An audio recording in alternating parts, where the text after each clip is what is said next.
Are you like me and has your screen time been creeping up throughout the holiday season in a way that is at least a little bit concerning? Maybe you'd like to join me in these 7 goals that I have for my reading this year in order to end the brain rot. Hi, I'm Olivia. This is AV Club where I talk about horror, lit fic, weird books, whatever I want to talk about. And today I'm talking about my 7 reading goals for 2026. One of the things that I've had to come to terms with throughout my adulthood and going into my 30s is that no one is coming to intervene and make me do hard things. You really do have to set goals for yourself, and without setting goals, you're probably not going to do those hard things. So I think if I can accomplish or progress towards these 7 goals this year, by the end of the year, I will be happier with where I'm at as a reader and generally as an adult, as a person in society. And I do think some of these goals will be things that maybe you haven't thought of for yourself, so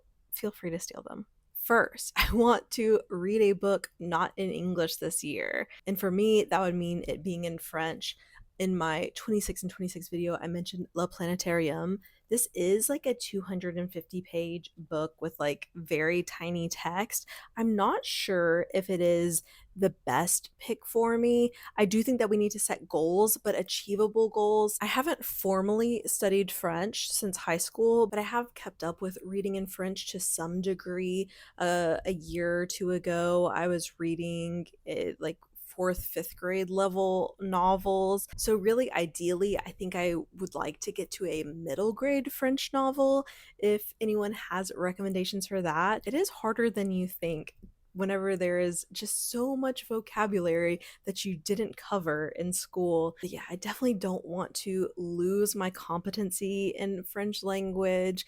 Thinking forward to the future, like I would love to raise my child speaking multiple languages at home, and that is the only language that is known to either of us. Would still love to learn another language. I used to be such a language learner. I was also studying Italian and Latin in school. I studied Latin and Old English in college. But yeah, that's goal number 1. Read some book in French this year, even if it is a children's book, but just do something where I am adding on to my vocabulary, maybe adding on a notebook where I keep track of new words, etc. Secondly, I would love to read at least 12 nonfiction this year. I feel like read a good amount of nonfiction, but not in the same way that I used to, where I would just go and get a random audiobook from the library on some very specific topic. I learned about ravens, I learned about witches in America, just like some very niche topic. I miss doing that, and I do want to like start taking more notes on nonfiction, so maybe even reading more nonfiction in print and being able to look back on some of the things that I've learned. I don't remember the exact title right now, but I am progressing on that this year already. It is a book on sanity and artist in Nazi Germany. Very interesting so far. Third, I love the idea of a personal curriculum. I know that this is like a trending topic right now. I think that it is something that is very up my alley, something that I had experience with under a different name whenever I did my all in August on House of Leaves, and I was reading a lot of related text at the same time. I loved that experience. It was one of my very favorite reading experiences of all time, and it's something that I would really like to get to do more this year. It's something that I need to go ahead and maybe scope out some topics that I'm interested in. I know Russian literature is a big blank area for me overall in my reading. I'd love to learn about that, but also just things about the natural world that I have questions about.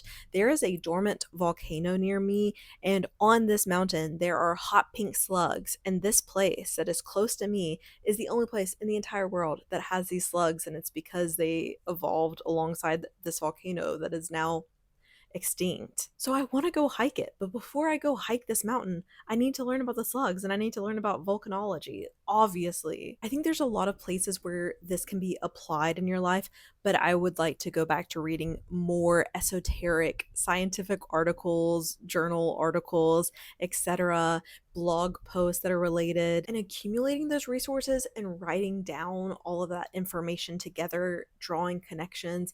I loved it so much with House of Leaves, I cannot even explain. And if you'd like to know more about that, the VOD for the live show that we did on House of Leaves and What Remains of Edith Finch is on my YouTube channel. I talk a lot about those sources in there. It was a really interesting chat, so go check it out. Four, I want to be reading more physical books this year. I know I was just talking about listening to a new nonfiction on audiobook. Whenever I was looking back at my reading for last year, I read a lot of books on audiobook, but whenever I was looking at my favorites, very few of those audiobooks were in my favorites. And so there's different ways I can be thinking about this is that the books that I was picking on audiobook, I was less likely to love. Like if I thought I was going to love a book, then maybe I would be picking it up on ebook or physically. That's a possibility that it was selection bias. However, I do think that there's a big part of it is that whenever I'm listening to an audiobook, it's more just about the momentary gathering, and I'm doing less of the deep learning about a book, the deep connections, which is what I was just talking about that I loved so much in House of Leaves. To really love a book, I think you need to spend time with it. Like, don't get me wrong, I love audiobooks. Audiobooks are reading. I will always be listening to audiobooks. Like, that's not going to be missing from my life. However, I do have to acknowledge that I am more deeply appreciating books that I read physically. So, what that looks like for my audiobook reading, I'm not exactly sure. That's something that I will have to spend more time mulling over. But I think acknowledging that physical books tend to be more well liked by me and that stick with me longer is an important start to figuring out what I want to do with my audiobook listening. I think nonfiction is a good place, memoirs, etc. Maybe things that I don't think that I'm going to want to take notes from. I'm not sure. I would love your input on what kind of things you listen to on audiobook, what your experiences have been. Fifthly, I want to read 5 big books this year. I do not read a lot of big books. Whenever I was looking at my reading for last year, though, some of them were on the bigger side. My favorites of the year, House of Leaves and Fingersmith, were two, if not the two very longest books that I read last year. And those were like my first and second favorite books. They are things that you have to spend longer with, but I think that this will go hand in hand with my personal curriculum. Like if I want to read Crime and Punishment, that will count as one of these big books. And it is something that I have been not consciously putting off, but whenever I finish a book and I'm ready to pick up my next read, my first thought is never, yeah, I want to dive into this like 600-page book right now. It just isn't. So knowing myself, I do think it's going to be something that I have to plan out when and where and why I am reading these books in order to be successful with this goal. Another big book that I'd like to get to this year is Bodies of Light by Jennifer Downs, also talked about in my 26 and 26 video. And I'll talk about this more with my last goal, but this goes alongside with one of my goals to kind of be reading less, and that I have been consistently reading over 100 books a year, which I think is pretty good. I don't think that you really need to aim for more than 100 books a year. I'm happy with that. If I don't read 100 books this year, I'll still be happy because I know that I will be reading something. And so if I'm substituting, 5 novellas with 5 big books and I don't get to 100, well, that's fine. The quantity of books that I'm reading is not going to be what I'm actually reflecting on in my reading life. And it's not one of the things that I look back on and I'm really happy with over my reading last year is how many books I read. Like it's really a non factor into my reading. We are definitely going to be aiming for more rich readings, more note taking, more connections, maybe more creative responses to. I really love reviewing books and I love note taking on books. Sometimes I will take really good notes on a book and I just won't film a standalone review for it.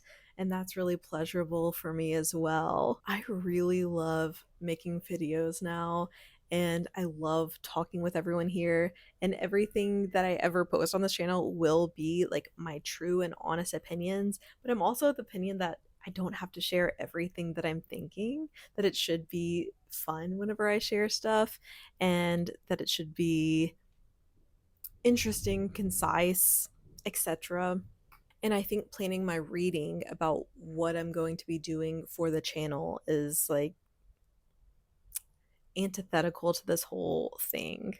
So sometimes I will make TBR videos. I don't do it every month. I do it whenever I feel like I have a good idea of what I'm going to read that month. But I think sometimes making TBR videos or making monthly wrap ups is one thing that prevents me from wanting to read a longer book, thinking about, I can't start this book now whenever I'm in the mood for it because it's going to go into the next month. And then, feeling like it messes up on these really artificial barriers between the month. Like, I know the calendar isn't real. I know months aren't real, or that making a TBR isn't real and there's not actually rules. But I am like the kind of thinker that is a little bit regimented. I realize at times that I kind of like there to be rules, and if there are rules, then I like to follow them. Other somewhat literal thinkers will understand. But that's why I'm making this a goal, because now it's a new rule that I don't pay attention to the old rules and I'll be able to read big books. Sixth is a goal, not so much an anti brain rot goal as a goal to be reading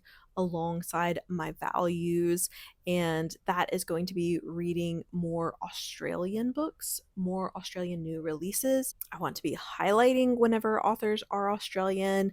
I want to find out about more Australian horror writers. I just think that I'm very grateful to be here and very grateful that there is this rich Australian literary scene and that I want to be a part of it. I want to be reviewing these books and pushing these books. I want people to be aware of them, even if they're not living in Australia. I would love to be one small part of getting these books an international audience, because I do think there's a lot of talent here, and the US and British literary markets are just kind of giants looming over every other country. And I want artists here to be able to make a living. So, especially whenever buying new releases, buying books new, almost all of my books I buy used or get from the library. But any new books I buy, I want them to be Australian or otherwise just not from the US or England. And then lastly, this is a big one, and I've never seen anyone else talk about this. They may have, I may just not be aware of it, but I want to be reading more untrackable reading this year.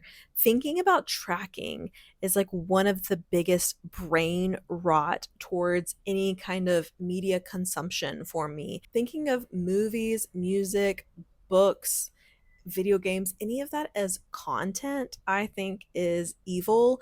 And I think that we can be thinking of them as content whenever we are tracking them and treating them like they are numbers.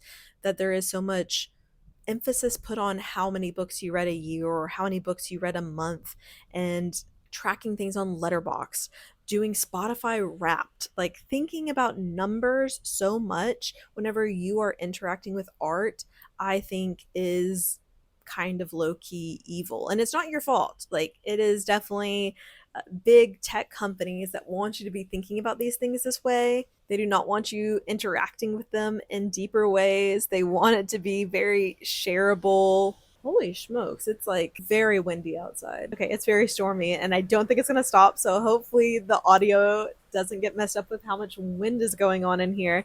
But you see this very clearly with Spotify, that it is in their best interest as a company for you to think of music as data and to be very concerned about your Spotify wrapped in numbers, etc., rather than thinking about the real people behind the music and the material conditions of their lives. And I just think you value things less whenever you are tracking everything, that as soon as you finish a movie that you have to track it on Letterboxd and make a joke about whatever you just saw, rather than letting it just like sit and be and appreciating the experience for what it was, or to be really highlighting the number of books that you read in a week, month, year, etc. I think Roland got a little bit scared with the wind. You want to say something, puppy?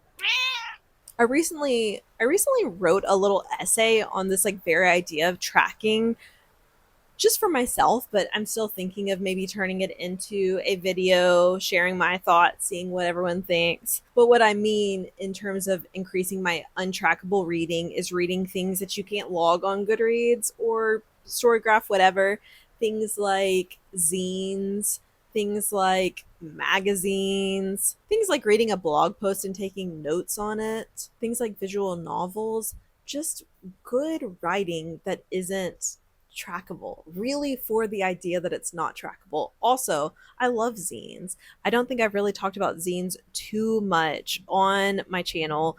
I think I did like a little Halloween zine haul, Halloween maybe 2021 or something like that. But otherwise, I don't think I've shown them off just because I don't really know how to talk about them or show them off or review them. But I would love to do that soon. I think that would be fun. Zines, especially, I think are a very approachable way to create art. In visual novels, there's really interesting things going on with visual novels. There's all kinds. A lot of them are romance visual novels, but there's transgressive ones. I just talked about Heatwave in my horror novels you haven't read yet video. Loved that one. Lots of horror visual novels as well.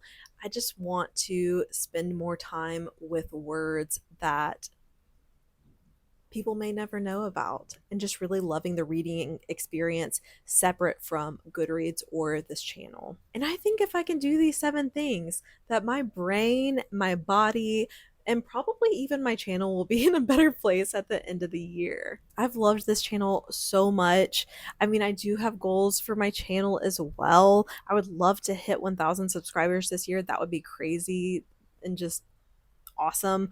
I'm so grateful for everyone who watches these videos, everyone who comments. I love talking to everyone, love making connections, love hearing what y'all are reading and connections that you're making with what I'm reading. It's all so, so valuable in not only a way that's like entertaining to me personally in a selfish way, but also I think is like the best parts of being human. Okay, well, Roland says it's time to wrap it up, so I will see you next time. Talk to you again soon. Bye.